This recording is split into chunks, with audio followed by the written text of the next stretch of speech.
that it matters with the screen above me right now. There's nobody in the yard. It's raining, but the invitation is 787, right, Calvin? It is. Okay. It doesn't, yeah, I don't think that it affects anything to say it one way or the other. But if you want to know, it's 787 for the invitation song.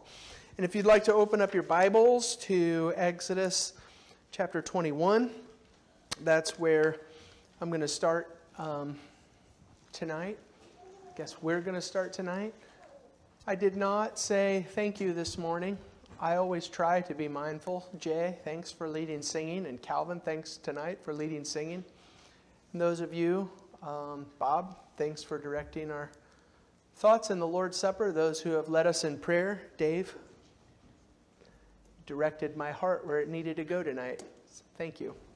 I always appreciate you who do that.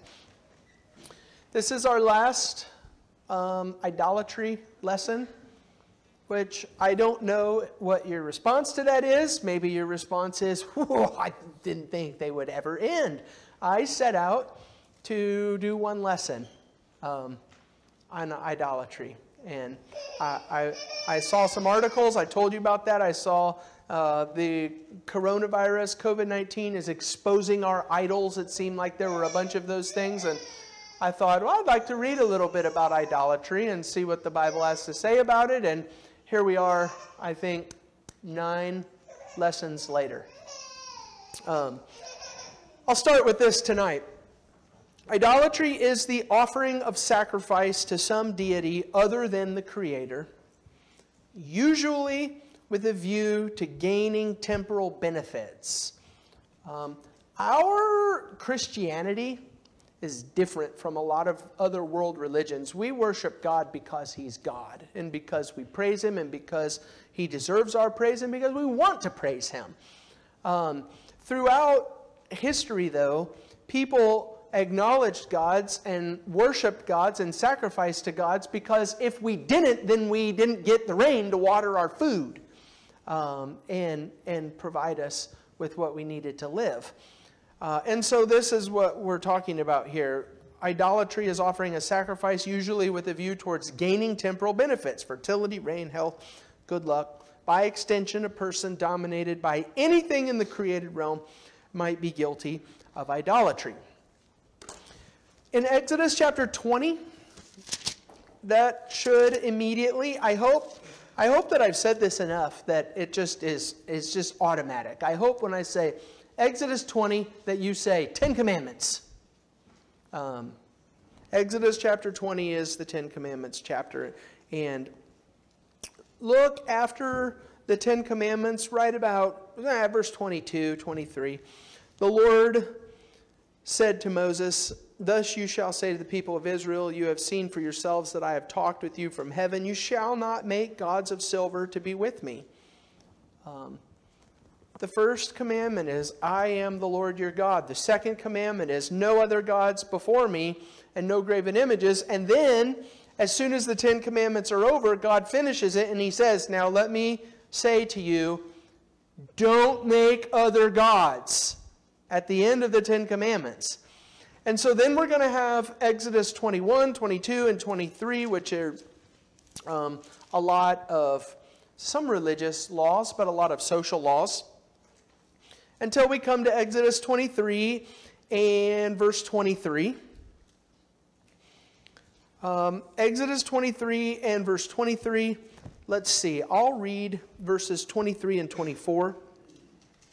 When my angel goes before you and brings you to the Amorites, the Hittites, Perizzites, Canaanites, Hivites, Jebusites, and I blot them out, you shall not bow down to their gods, nor serve them, nor do as they do, but you shall utterly overthrow them and break their pillars in pieces. You shall serve the Lord your God. You get the point? You see it? God said from the very beginning, the first and second commandment, I'm the Lord your God. Don't worship anyone else. And then after the 10 commandments, I'm the Lord your God. Don't worship anyone else. And at the very end of what we would call the book of the law here, right before the old covenant is ratified, in 24, the last thing He says is, I'm the Lord your God. Don't worship other gods. It's kind of hard to miss the point. Look at what he says I'll do. See if you can itemize these things. Say them out loud. We don't have to talk about each one. Just go through verse 25. You shall serve the Lord your God, and he will bless your bread and your water. What does God do for us? The first thing. Summarize. I mean, you could just repeat the words that I just said. He will bless your bread and your water. But what does that mean? What's he going to do? Sorry? Take care of hunger, take care of you. He's going to care for you. He's going to give you food, Dave. He's going to give you take care of your hunger, your needs. He's going to feed you. So there you go. He'll provide for you. Where was I? What verse? Verse 25. He will bless your bread and your water, and I will take away sickness from among you. You got to talk louder. I'm sorry. Heal you, right? This is where our health comes from. And think about, put yourself in the shoes of somebody that God is talking to in this context. They offer their sacrifices to these pagan gods so that those gods will make it rain. And we offer our sacrifices to these pagan gods so that these gods will take care of us. And God says, I will bless your food. I will bless your water. I will heal you. I will take care of you in this way. Let's see. Next, verse 26. None shall miscarry or be barren in your land. You'll be fertile. Fertility. Huge. That's a huge thing. I mean, so in the Bible, if I say false gods, what's just immediately what comes to your mind? False gods. Baal is the god of fertility.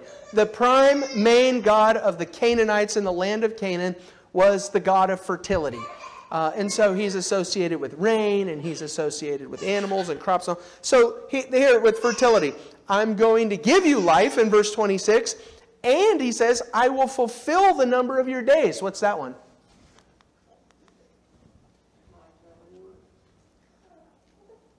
I mean, I'm not going to get better at hearing. So, yeah, so I'm going to give you life in the first place, and then I'm going to take that life that I give you in the first place, and I'm going to make it fulfilling, give you long life, give you numbers of days. Verse 27, is that where we are? I will send my terror before you and will throw into confusion all the people against whom you shall come, and I will make all your enemies turn their backs to you. What's the principle here? Security, safety. I'm going to, especially, I mean, this is a group of people leaving Egypt, going into the wilderness. They're going to take a land. These have been slaves. They're not trained warriors. And God says, this is what I'm going to do for you. I'm going to save you from your enemies. You're welcome to elaborate or go on to any more of those that you want. Verse 28, I will send hornets before you, which shall drive out the Hivites, the Canaanites, and the Hittites before you. I will drive them out. Oh, let's stop there. Verse 28. Sending the hornets to drive out your enemies in the land. What's the principle there? I'm going to fight your battles. Okay, that's a good one. I heard you, but I don't know who said it. Was that you, Luke? Yeah. I'm going to fight your battles for you. I'm going to give you the land. And this is what Ed's going to do a lot, you know.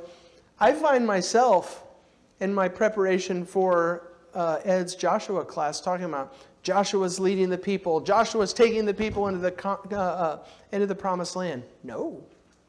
God is taking the people into the promised land. God is the one leading the people, giving the people their land. I'm going to have to correct myself for an entire 3 months in this class to fix my vocabulary with that one. Verse 29. Oh, listen to this one. I might say this over here too, in front of the young people. I mean, this is for all of us, but this is one thing that young folks, if you will listen. What does he say for... In fact, you guys could answer this one if you want. I will not drive them out from before you in 1 year, lest the land become desolate and the wild beasts multiply against you. What's that principle? Anybody else? Yeah, Ryan?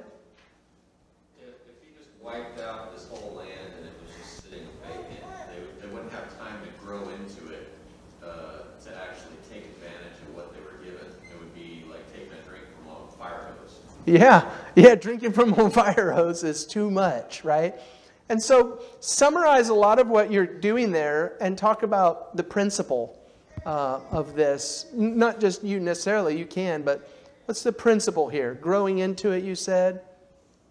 Dave? I was thinking, I'm going to, as it talks about, give you the time to where it's easier on you.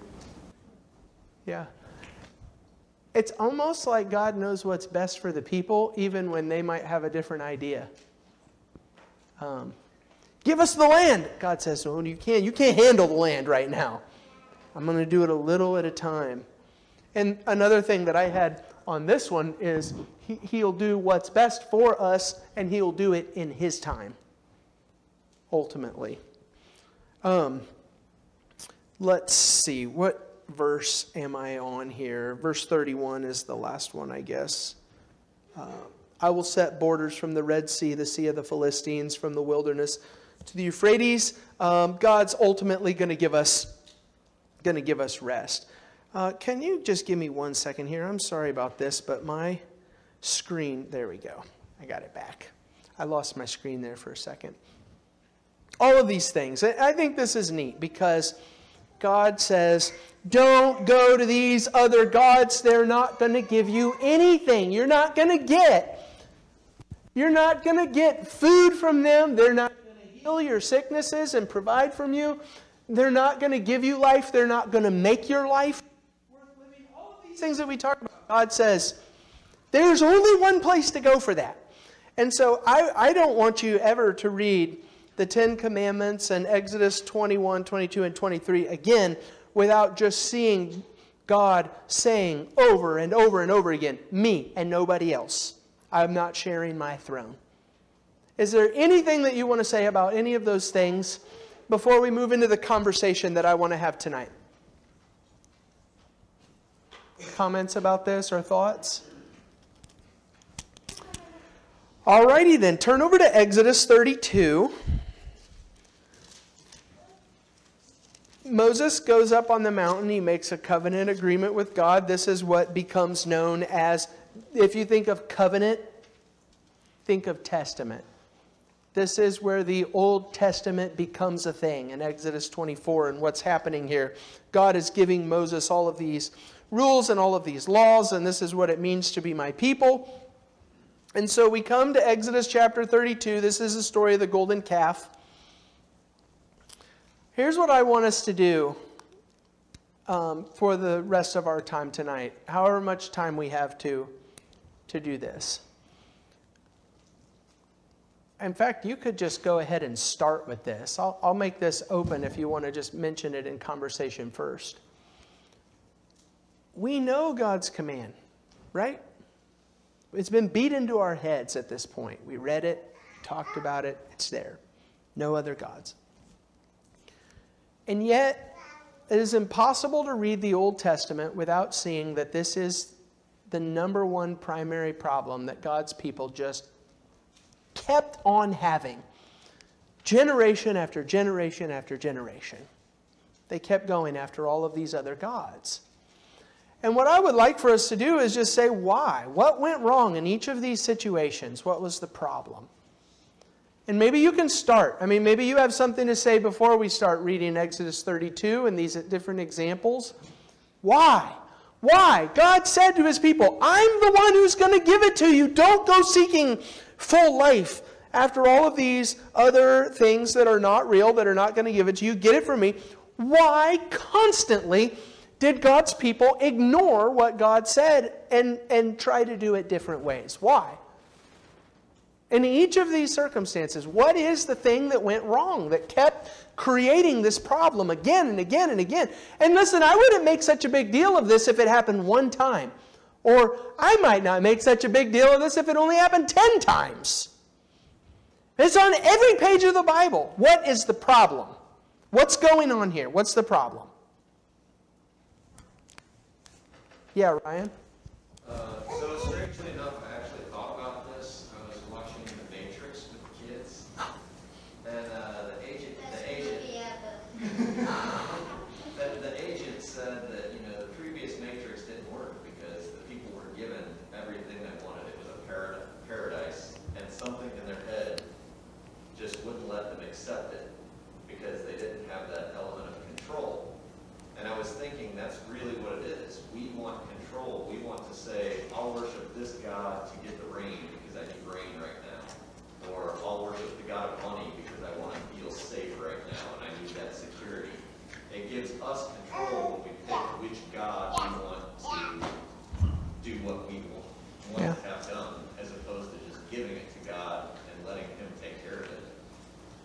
Yeah, that's a good thought, Ryan. And I wonder if that really just gets to the root of it all in Genesis 3 when the serpent said to Eve, in the day that you eat of it, God knows that you will be like him. Ultimately, maybe if this is where you're headed, ultimately our desire is to get what we want on our terms and to be in control rather than to serve God and for him to bless us on his terms. Control is a good word. Other thoughts? Yeah, Lisa? Well, I remember when the kids were younger, and I never thought about it then, but I would meddle with, I felt like he either wasn't helping right or he wasn't answering right, and it was more, looking back on it, it was more of a lack of patience. And I would just jump in like, why can't your ways be my ways type behavior instead of I'm supposed to wait for your ways and not my ways, Yeah. And then I'd be able to look back on it and see where meddling messed it up. Yeah. A lot. So that sounds a lot like Ryan, too. It's all about me, not about God. And it's all about what I want. I'm going to pray to this God because I want no patience to do it on his time. That's already been addressed. So let's look at each of these. And just, listen, I put this in the notes. I have no answers under each of these things. So if you don't give me an answer, then we'll either have to just leave it unanswered or just sit in silence. I don't know. Exodus 32 and verse 1. When the people saw that Moses delayed to come down from the mountain, the people gathered themselves together to Aaron and said to him, Up, make us gods who shall go before us. As for this Moses, the man who brought us up out of the land of Egypt, we do not know what has become of him. What was the contributing factor here? Why did the pagan god situation happen? And what went? It's on the board right now. What went wrong? Where did people step off of Chad's narrow way? No patience. Moses has been up on the mountain 40 days. That's an awful long time. We don't want to wait 40 days for anything. Can you imagine? How many of you buy something on the internet and it says it'll be here next week and you're like, cancel? I'm going to the 2-day shipping. I did it last week. If I don't have it in 2 days, then that's not good. I mean, what's the other, Dave? One of the things for me is, in my experience, is, when I tell someone something, before I had kids anyway, that I was going to do something, they could count on it, no matter how long it took, until, like, if there was a month between the commitment, there was no check-in, because I was going to do it, and I did it. But I shared experiences with people who were doing something of high value, and I said I was going to do it, and they couldn't reach me to reassure themselves, and so they made other arrangements. And so when they were able to when I was able to reach them to confirm that everything was still good, they had made arrangements elsewhere. So it was an odd circumstance for the relationship because of how it panned out with this high value thing that I was committed to. Yeah. Yeah. I think with that comment, how many times do you see, like with Abraham, and he arose early in the morning because it was important to him? Just look at this. Verse 1, 32 verse 1. When the people saw that Moses delayed to come down from the mountain, fear, lack of faith. Where's Moses? The last we saw, there was a big burning fire on top of that mountain, and he's been gone for 40 days. Maybe we should make some other gods, because what has happened with this God? It didn't work out. Fear, lack of faith. I don't know how you would summarize that one. What is the problem here? The people gathered themselves together up to Aaron and said, Up, make us gods who shall go before us. We're ready to go. It's time to go into the land. And Moses is up there and we're ready to go. Get us our gods. Let's go. Impatience. So a lack of faith, fear, impatience. As for this Moses, the man who brought us up out of the land of Egypt, we don't even know what has become of him. Uncertainty, fear, lack of faith, impatience, uncertainty. Are those things that we feel? And could idolatry become a problem for us when fear, lack of faith, impatience, and uncertainty creep into our hearts? Don't think for one second that just because you've never molded a golden calf and bowed down to it, that it's not a problem. Yeah, Maria? Yeah, because you don't turn those things over to God. That's exactly what they become. You don't cast your care, and those are all cares that humans have. Yeah. So it's not that we're evil necessarily for having those emotions or feelings. It's what we do with them. Yeah, and there's only one place to turn when they pop up. Did I see a hand over here anywhere? No? Let's look at the next one. Numbers 25. This is the situation of the children of Israel worshiping Baal at Peor. Peor was the place. Verses 1 through 3. I'll give you a chance to get there. And as we're reading verses 1 through 3, Israel departed from God and went after another god. And the question that we're doing right now is why? What went wrong here? What created these circumstances? While Israel lived in Shittim, the people began to whore with the daughters of Moab. These invited the people to the sacrifices of their gods, and the people ate and bowed down to their gods. So Israel yoked himself to Baal of Peor, and the anger of the Lord was kindled against Israel. What went wrong here?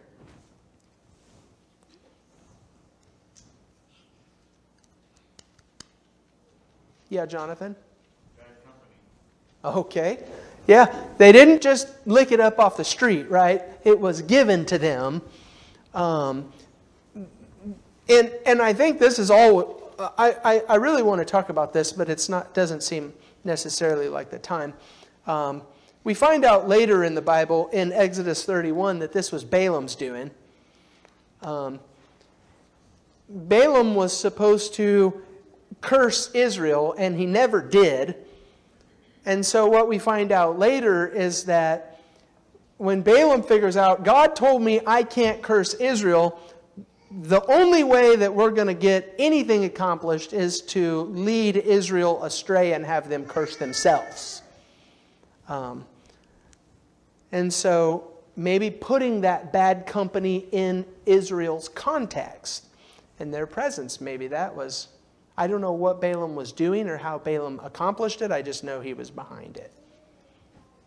What else? What's wrong here?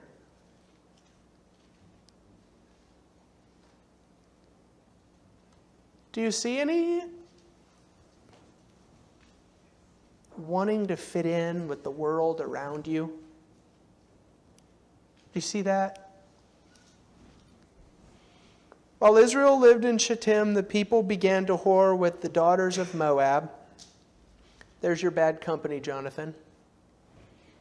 These invited the people to the sacrifices of their gods. Ooh, I was invited to a party.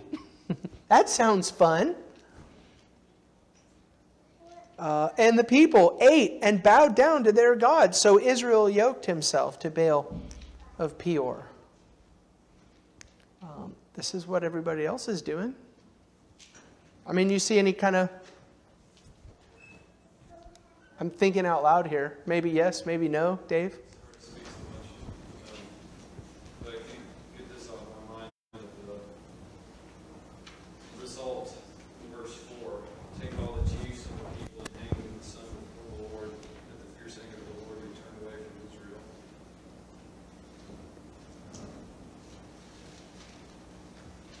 The leaders had not led them in a way that was proper before God. And so God reveals to all of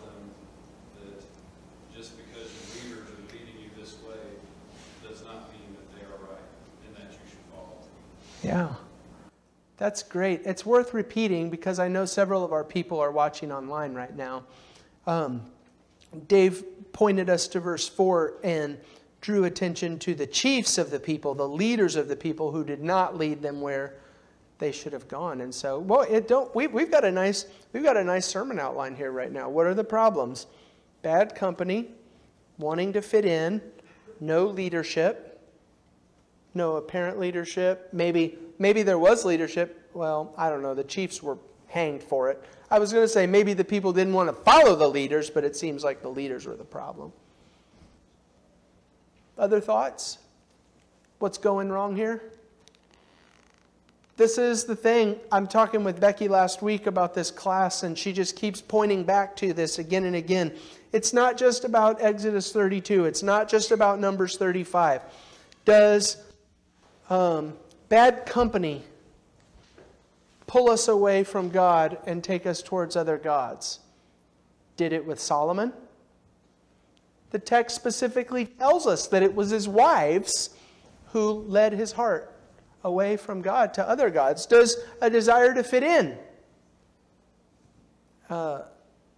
pull us away and lead us towards other things? Maria? Well, that's why when God would allow his people to conquer these foreign lands, he had such strict directives to wipe out these people. Don't let anything living remain living. Clear it out. Yeah. Because he knew if he didn't, this was what was going to happen. Yeah. So that should probably be on this list, right? Clear out the land. Don't even leave the opportunity in front of you. I'm going to go to Judges. I'll just read this one real quick because I got some others that I want to point us to. Judges 2 and verse 11. The people of Israel did what was evil in the sight of the Lord and served the Baals. And they abandoned the Lord, the God of their fathers, who had brought them out of the land of Egypt. They went after other gods from among the gods of the people who were around them and bowed down to them.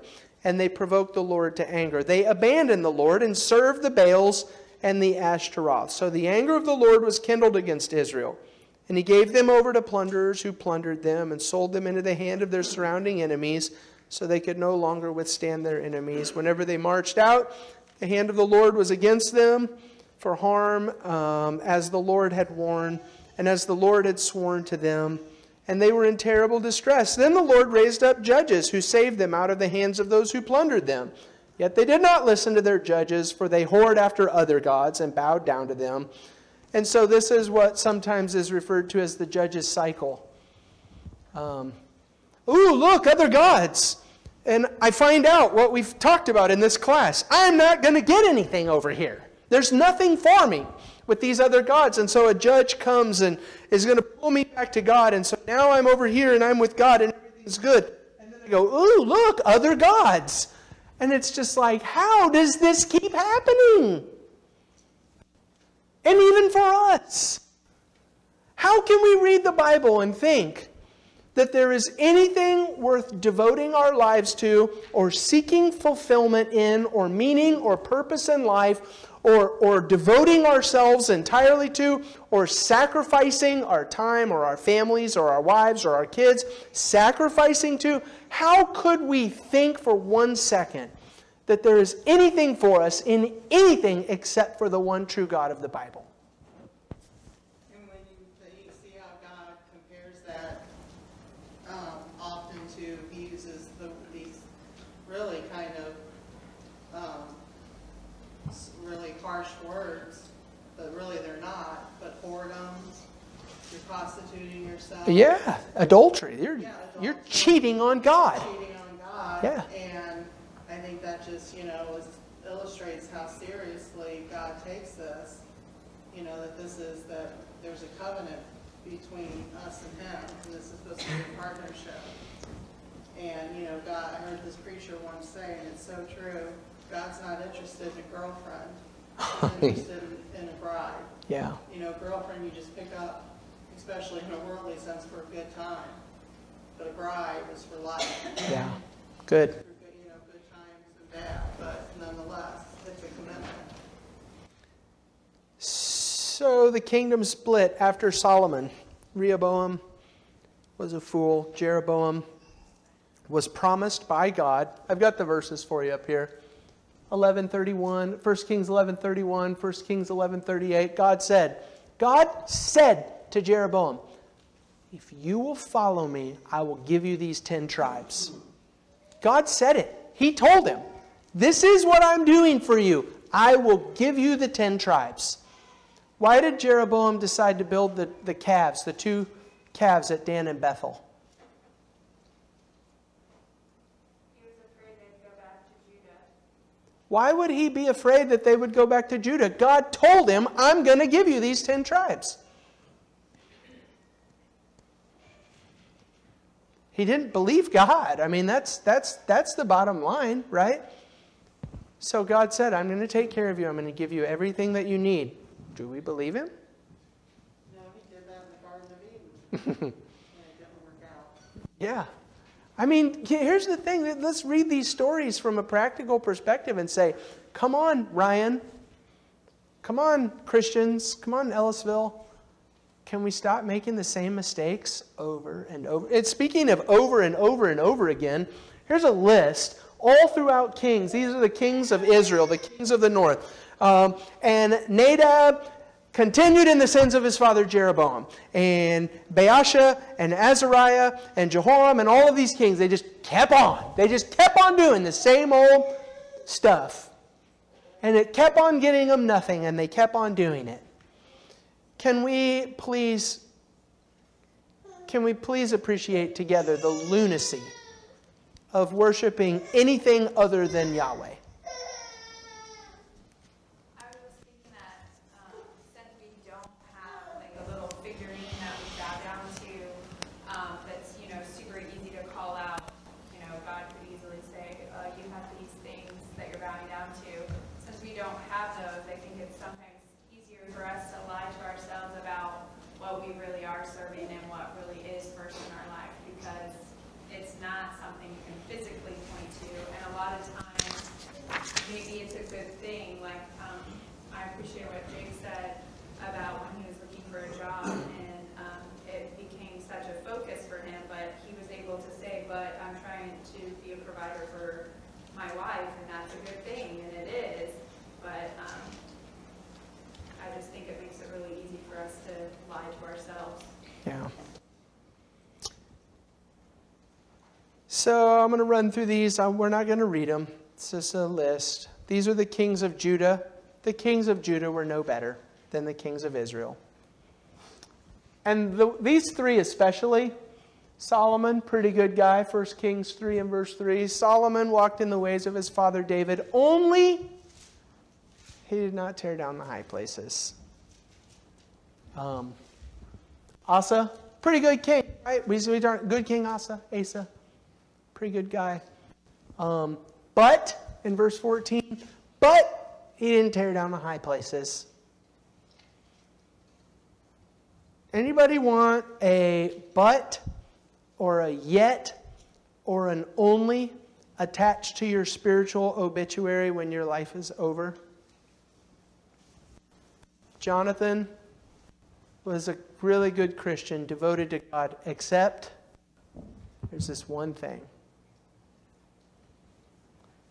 I don't want an only attached to my devotion to God.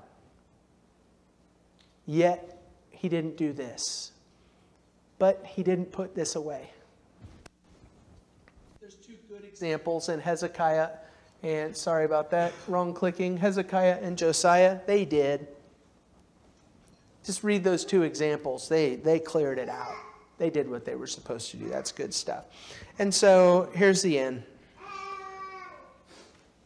Do you see why this passage is just so awesome? I mean, surely you saw it even before we started talking about it in this class. But Ed is going to do 3 months of Joshua and him leading the people into the promised land that God is giving them, where God is going to provide for them, and God is going to protect them, and God is going to fight for them. And he says, you need to clear out these other gods because I'm the only one for you. And Joshua comes to the end of his life in chapter 24 in verses 14 and 15. And this is what he says to Israel as he's about to die.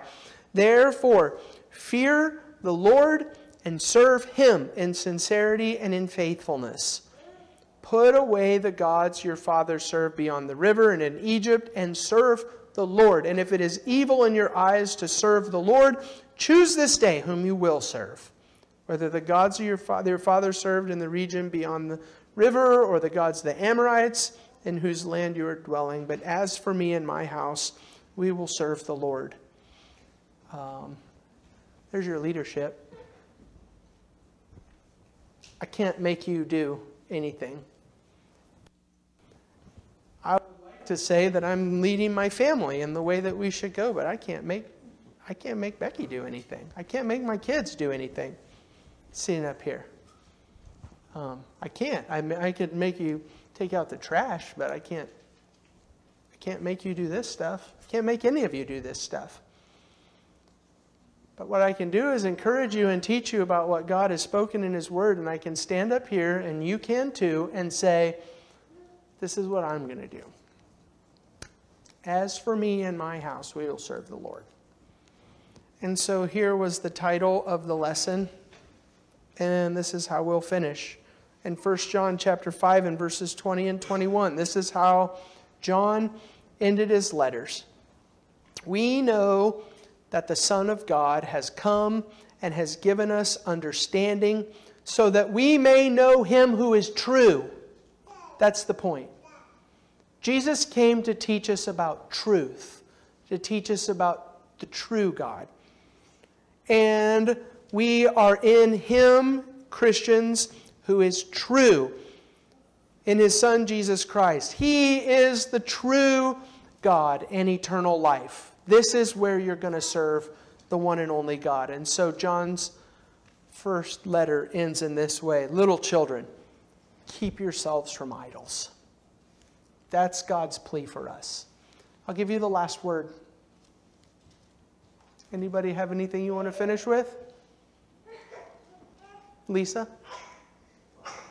That said a minute ago, she ended with us that we can lie to ourselves, if I heard it right. Anyway, and if we don't examine ourselves daily, the scripture you just had a few screens ago said, choose who you will serve. Well, that goes along with if I examine myself daily, which I don't do very well at, but it matters to me to do it. And it's the only way that everything can synchronize and work together, and we can all work together as a family. It's so simple, but it's so difficult. We end up in the end where we can deceive ourselves the most. You know what I'm saying? Or lie to ourselves the most. And it's a scary thought, you know what I mean? And we're the ones that, it's too late when we realize it. Yeah. It can be too late. Right. And it's really scary.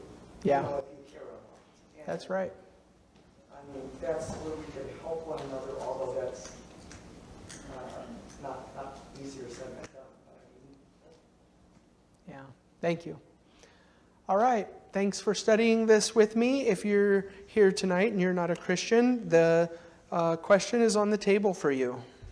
Who are you going to serve? It's always on the table. What God are you going to bow down to?